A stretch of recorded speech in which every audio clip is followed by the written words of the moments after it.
बुझाउने कोसिस गर्छु, प्रयास गर्छु होइन। अब बुझ्न सक्ने चाहिँ प्रयत्न गर्नु होला तपाईँहरूले पनि है, ध्यान दिनु होला सबैजनाले। गाह्रो चाहिँ छ, तपाईँहरूलाई पनि गाह्रो हुन्छ सायद है, कति बुझाउन सक्छु हेरौँ, सक्दो प्रयास गर्ने हो मैले। छिनोनके एनर्जीनो हाङ्गे मिछिनो हेङ्गेङुल छुइसो वाहाए है, वातावरण मैत्री ऊर्जा चाहिँ पर्यावरण ऊर्जा चाहिँ वाङ्गेङ्गे वातावरणमा मिछिनो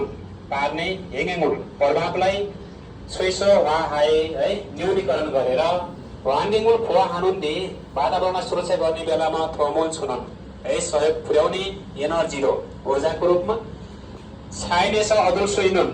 प्रकृतिबाटै लिन सकिने प्राप्त गर्न सकिने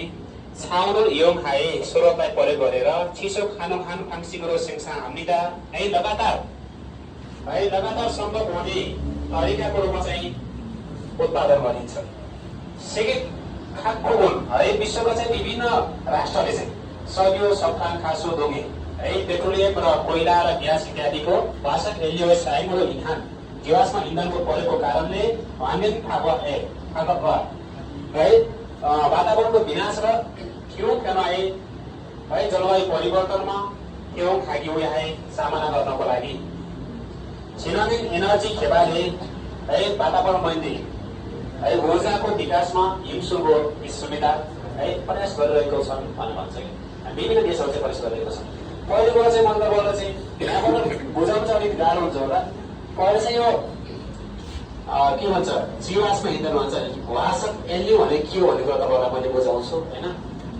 जस्तो कि तपाईँले कसरी बुझ्नु भन्दा चाहिँ धेरै वर्ष पहिला चाहिँ होइन हजारौँ वर्ष पहिला चाहिँ है जस्तो कि वनजन्य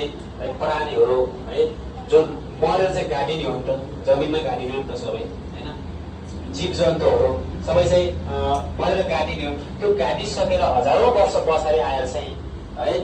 जुन हामीले चाहिँ कोइलाहरू छ नि यहाँ यो पेट्रोलियम अनि कोइला अनि खासो त्यसैबाट चाहिँ उत्पादन हुन्छ उब्जनी हुन्छ नि यहीबाट निकाल्न सक्छौँ होइन। हरेक जीव जन्तुहरू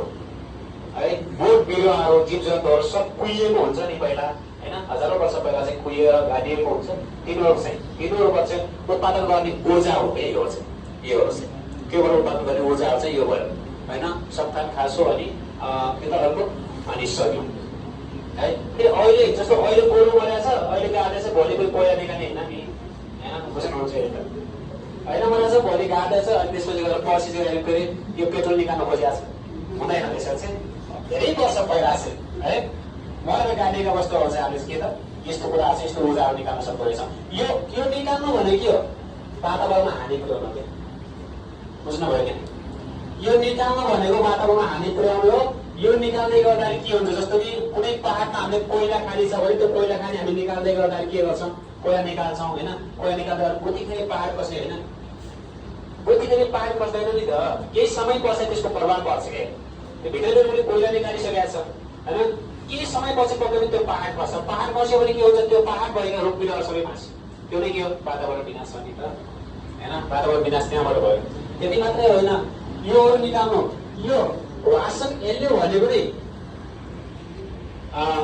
के भन्दा चाहिँ जस्तो हामी बाली नानीहरू गराउँदै गर्दाखेरि चाहिँ होइन हामी बाली नानी लगाउँदैछौँ भने उब्जनी जे हुन्छ नि